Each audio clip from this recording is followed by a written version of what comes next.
competency of knowledge.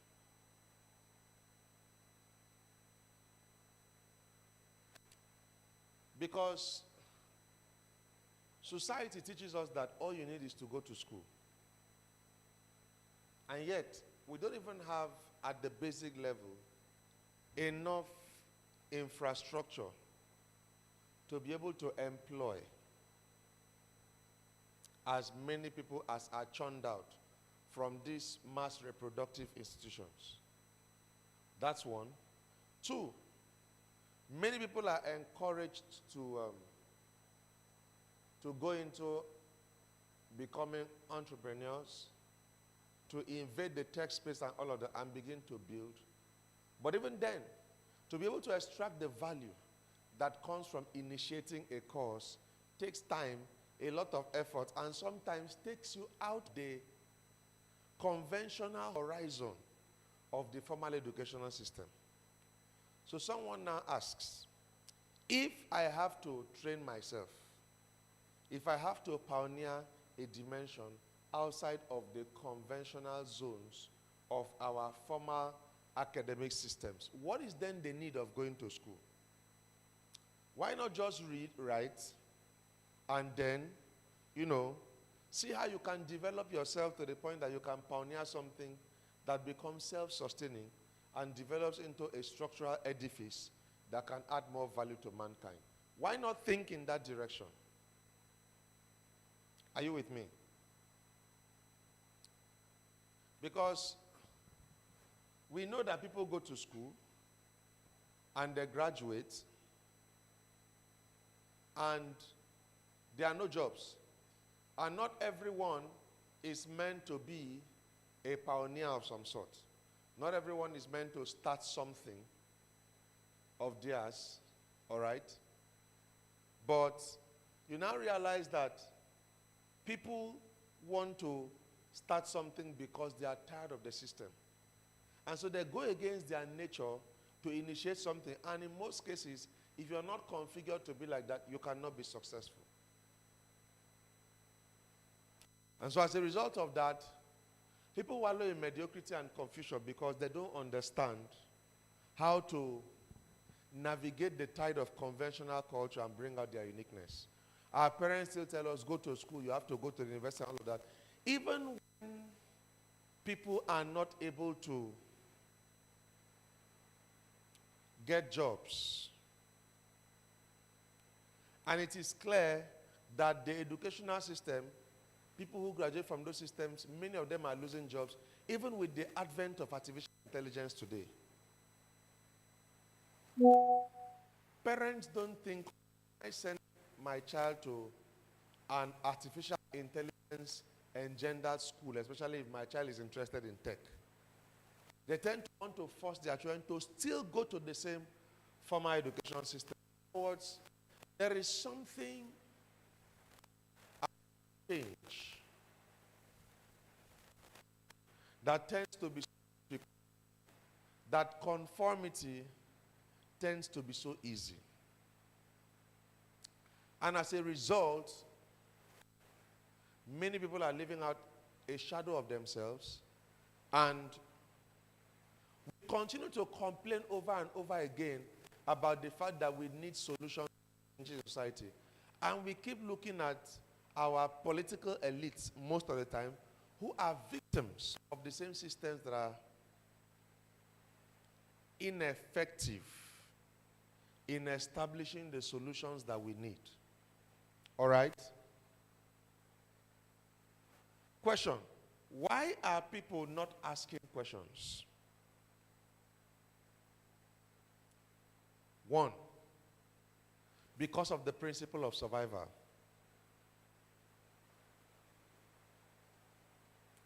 And it's the principle of slavery.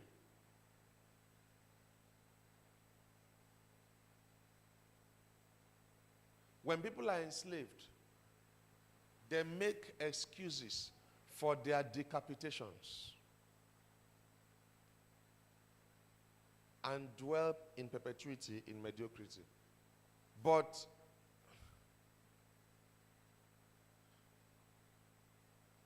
John 8:32 says, You shall know the truth, and the truth shall set you free. The truth that you know, knowledge. Hence, discourse, the excellency of knowledge. The excellency of knowledge. So let's give a definition to excellence, or the word excellency. I'll use Wikipedia first. According to the online research engine, the word excellency is an honorific style of title given to certain high-level officials or officers of a sovereign state, officials of an international organization, or members of an aristocracy. Once entitled to the title excellency, the holder usually retains the right to that courtesy throughout their lifetime. So where did they get this concept from? Your governors, your presidents, some ambassadors of some countries to other countries, and prime ministers.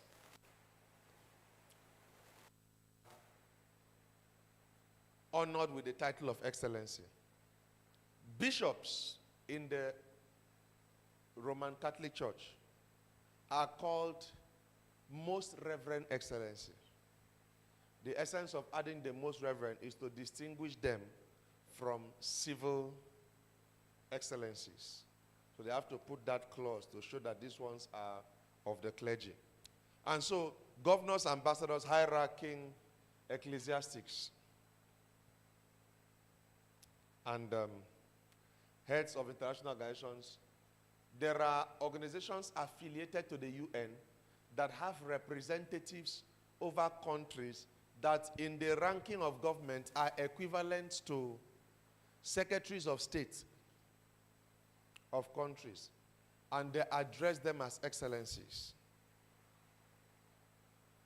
All right? So we see that the term excellencies have spread. But you see, where did they get this concept from? And I'd like us to have a holistic view. Because when you are someone who is career-driven, and you see your governor, and the word, your excellency, he's been addressed like that, you are inspired to want to become like them. A sense of nobility at the civil authority realms is activated inside of you when you hear them being addressed that way. There's something that kicks inside.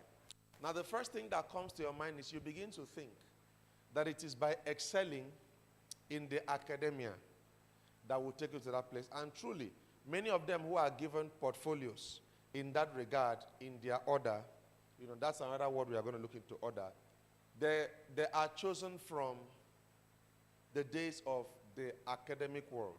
For instance, Barack Obama, George Bush, so several of these people, it is said that they were so intelligent, I don't know how true it was, in their higher educational days, and so there were these orders. Say with me, orders. Order is a civilized way of addressing nocturnal institutions. If you know what I mean by nocturnal. People who do things at night. So, an order is a civilized way of addressing them. So these orders go and begin to select these guys that were excellent and began to recruit them, began to train them, and began to give them portfolios into higher institutions and organizations, and they got involved in several orders, O-R-D-R-S. And they began to build up career-wise until they got into the place of, you know, civil authorities like governors, senators, presidents in the Western world, in the communist nations such as Russia, in Europe, in the UK, in America, and all of this. This is how they are programmed in the career world, in the realm of civil authority. However, the concept of excellency is spiritual. Understand something. The world system makes you to look at knowledge from the natural perspective. makes you to look at things from a natural perspective, they conceal the spiritual realms and make you think everything is natural, yet they are highly spiritual people. You cannot be an influential person without some sort of allegiance to a spiritual deity. Men bow to thrones. Thrones bow to altars. Altars are serviced by priesthoods. And priesthoods are an embodiment of covenants. Men bow to thrones. Thrones bow to altars. Altars are serviced by priesthoods. Priesthoods are an embodiment of covenants. So they are all linked to the spirit, but they will make you think that everything is natural. This is why there has been a lot of frustration, because a lot of people have thought that it is by going to school. And they allow men to go to school and attain some unusual heights of distinction. And then their minds have been programmed to think that by academic distinction, they are going to find fulfillment. And when they get into some kind of organizations, especially multinational organizations, international organizations that have affiliations to some very high global orders, they begin to aspire to some very great heights, and then they notice limitations. And then when they want to go beyond the limitations imposed on them by those international and economic institutions, they are given forms to fill, if you know what I mean, and called to come into backdoor agreements and arrangements. And that's how the world is. So all the while, they made you think that everything was about knowledge from the intellectual realm. However, those who have attained heights, they can be intellectual, but they understand the spiritual. And this is how many have been ensnared, many have been entrapped, and their destinies have been caged. The realm of knowledge is the realm of cosmic orchestrations. There is a way you will guide your words when you speak. And someone who is high up there will look at you and say, this person is not a normal person. Others can say, wow, this person is so articulate in speech. But there's a way you speak. For instance, Elon Musk. When he talks, if you listen to him, you will know that there are influences fashioning his semantic vocabulary. Facts is temporal, truth is eternal. At the basic, the differentiation between facts and truth is that facts are temporal, truths are eternal. All right? So, I want us to look at the nature of knowledge. I hope we are together.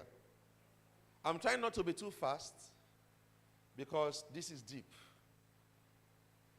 The nature of knowledge. The first thing you must know is that knowledge is spiritual.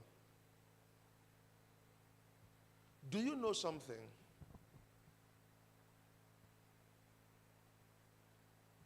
The first place where knowledge was mentioned in the Bible, which is the oldest book and the most authentic book and the book I believe in, is in the Garden of Eden. Genesis chapter 2. Now, do you know that it was not evil that brought down the authority of Adam and Eve from the garden? How many of us know that? It was not evil. It was the knowledge of good and evil. So evil in itself has no power over you and I. It is the knowledge of evil that does.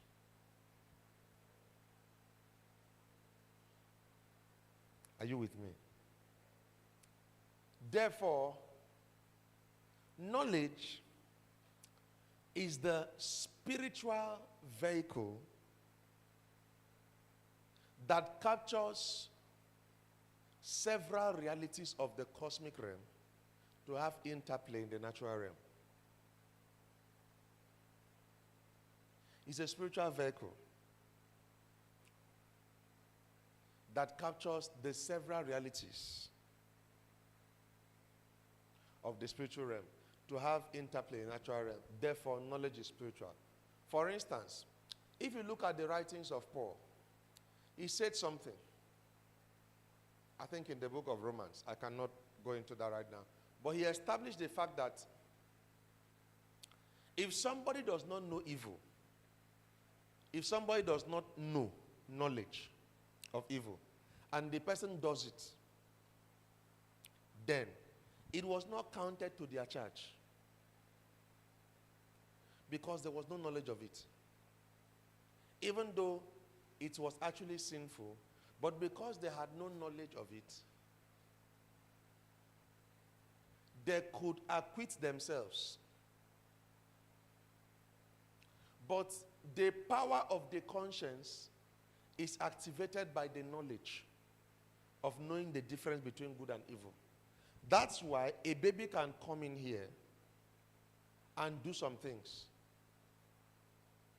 And you will make excuses for the baby because the baby does not have the distinct knowledge of good and evil. Are you with me? So, Adam and Eve were babies. In understanding the knowledge of good and evil, they activated their conscience unto ungodliness.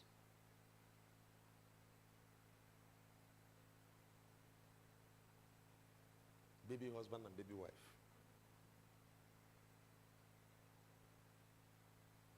Do you get the point? So, it was, now look at this. Even God said in the Old Testament of the Bible, as I live, the earth shall be filled with the knowledge of the glory. It didn't say with the glory. When the seraphs met Isaiah, they said the whole earth is full of his glory. The glory is already there. But it is knowledge that activates your ability to appropriate same to your benefit. The glory is already there. For instance, crude oil was already in the earth. The knowledge of how to extract it is what validates that scripture. By knowledge shall thy chambers be filled with all precious and pleasant riches. Nigeria began to be wealthy economically because there was knowledge on how to extract the crude oil that was already there. So if the knowledge did not come, the glory that would have brought wealth for the nation was there, but it would have been worthless. Do you understand?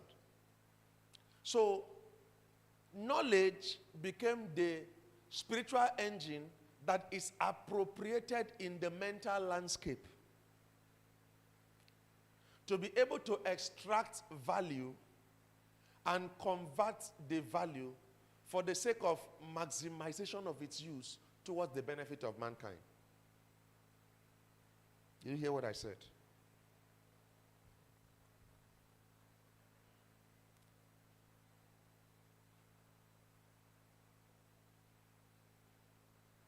I want your mind to expand. I am very conscious in the use of my vocabulary. Because the principle is that the formal education system that is given to us at the basic tertiary level, maybe not the master's and PhD level. Of course, even master's and PhD, it is research that actually makes the mind to expand. But the basic formula by which knowledge is dished out does not allow for an enlargement of your imagination. So you have a form of knowledge, but the way it is dished out further makes you not to be able to see how much of it you have or how much of it you can appropriate to your benefit maximally. This is why people are tired of the formal education system. Because people know that there is more. For instance, I must confess, the person who taught me human resource management at the university, my HOD, because of the nature of his person, I was disinterested in learning from him. Because of the nature of his person, there was no enthusiasm toward learning. But I have taken a course online in international human relations. And to my surprise, when the result God for wisdom and knowledge, to be able to rule over people, to be able to be an effective leader and ruler of God's people, was the one who wrote that scripture. So he is a good reference point. How many of us agree? He's a good reference point. So look at this. He said, wisdom is a defense. Yeah, to some degree, apart from the 1,000 wife part. Wisdom is a defense. Money is a defense. But the excellency of knowledge is that wisdom. Stop.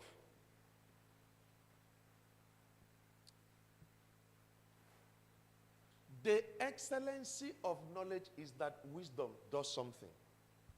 So, knowledge is an engine, but wisdom operates that engine. Meaning that there is a way a man who has wisdom will dish out knowledge. And there is a way a man who doesn't have wisdom will dish out knowledge. The same knowledge being dished out, but will produce different results. Are you with me? A man who has wisdom, for instance, in our conference in the month of December 2021, Professor Francis Wisdom came to come and Francis Ebuta Bison came to speak about value and finance. Now, I have listened to several teachings online about finance and value. Some I have accepted. Their presentation styles and all was pleasant to me and helped me to be able to absorb what I was learning. For some others, I couldn't even listen to them. But when that man came and spoke, because of the wealth of wisdom that undergirds his capacity to dish out knowledge, I so appreciated it. So, knowledge is spiritual because wisdom is a spirit. You know, wisdom said, when God was forming creation, I was there with him. So, God was in the middle of nowhere because there was no place that existed then. Where did God stand before creation was created? Where? Someone said on the sea. Where was the sea? There was no sea. Matter had not been created. He created matter. So where did God stand? Where? In himself. No, he cannot stand inside himself. So where did he stand? On his spirit. You are confusing me. So God was standing in the middle of nowhere, about to produce space and time for him to find expression. The thought of producing space and time was wisdom, finding expression in God.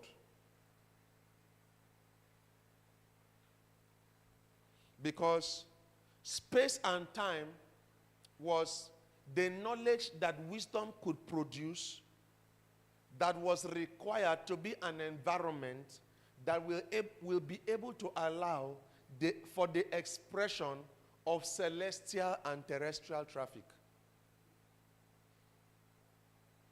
So wisdom knew knowledge, that for the celestial entities to be able to find a place of trafficking, God needed to create a space, a place, or an a reality called space and time that will allow for celestial traffic and terrestrial activity. So the excellency of knowledge is that wisdom from the beginning had a plan. That's how I want you to see it. That's why I had to go to the beginning of beginnings. In the very beginning, where beginning began. All right? Because there is a place where beginning began. In beginnings, where beginning found the place inside him who is the beginning of beginnings. The excellency of knowledge is that wisdom gives life. Now, it is in this realm of the excellency of knowledge that we have been called to fellowship. The excellency of knowledge. Because look at this.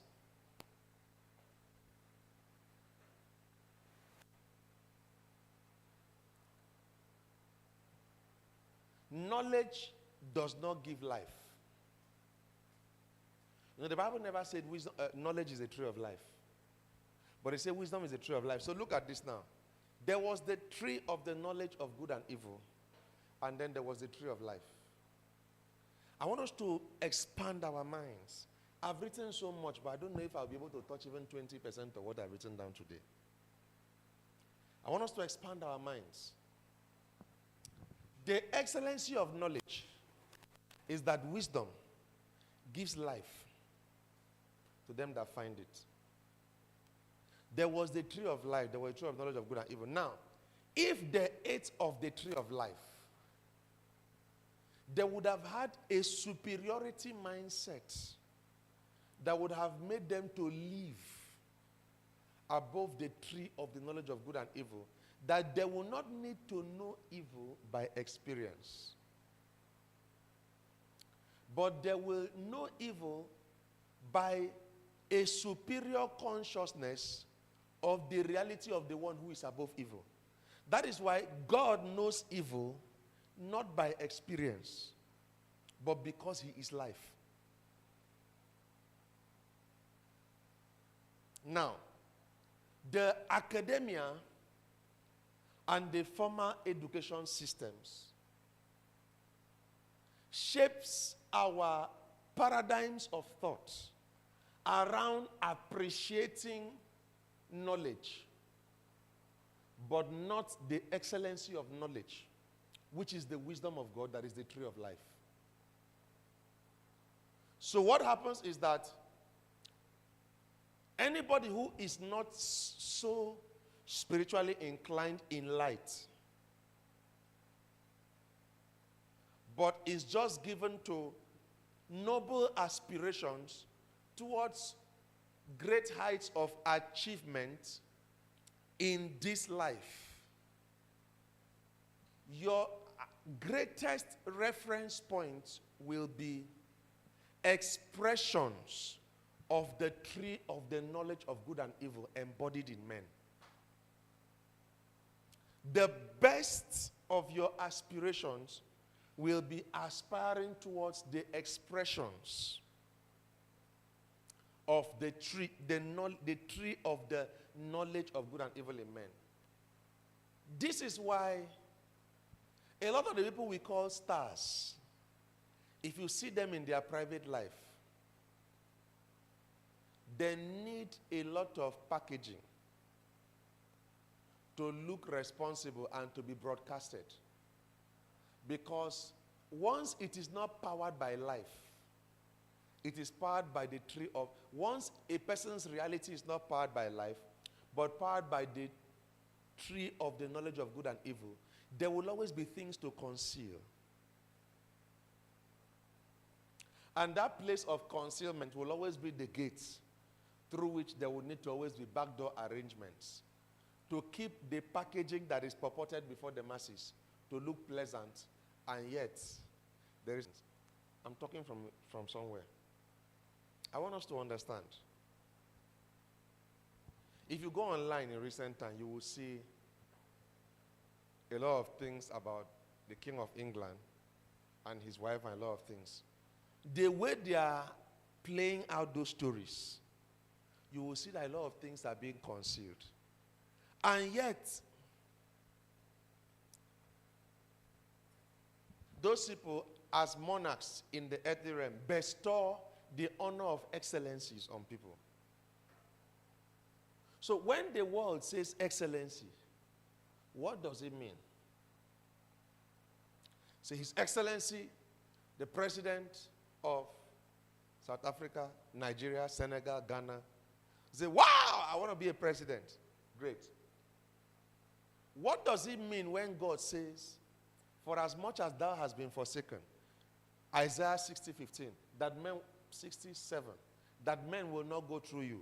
I will make you an eternal excellency. You see, the excellencies of men does not carry the concept of the eternal, because eternal is life. Are you with me?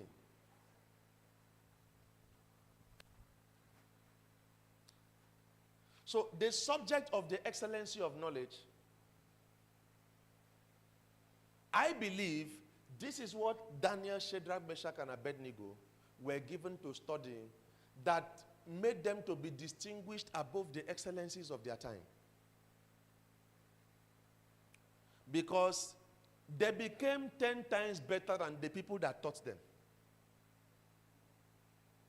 In other words, Babylon was the world empire, the United States and the China of today.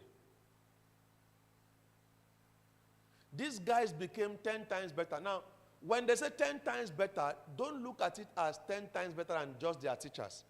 Look at it as they were better than the institutions that trained them. They had thought orientations that were higher than the scholars of their day. Are you with me? And listen, that's the era that we are in right now. There are men on the internet